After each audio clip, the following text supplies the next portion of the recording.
Hi everyone. So today we will going to learn about the domain specific prompting in prompt engineering sessions. So in this module we will learn domain specific prompting.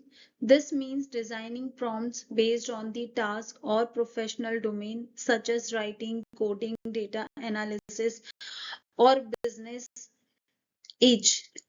Domain-specific prompting means customizing prompts according to the type of work we want the AI to do.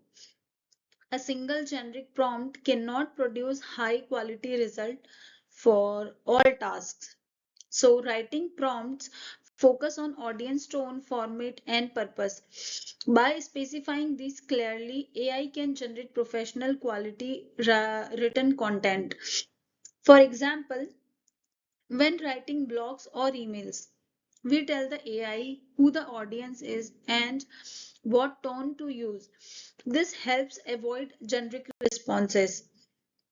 Coding prompts must be precise and technical.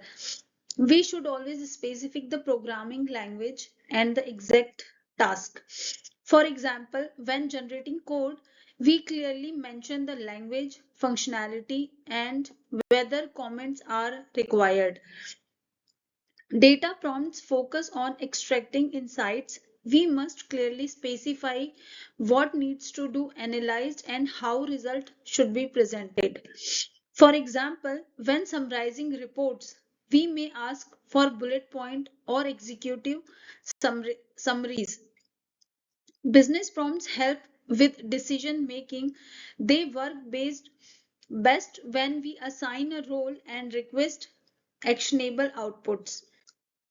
For instance, asking the AI to act as a market analyst helps generate more relevant and professional insights.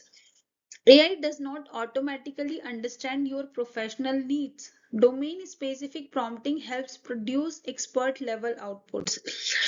Different tasks require different prompt styles. Always think about the type of professional output you want from the AI.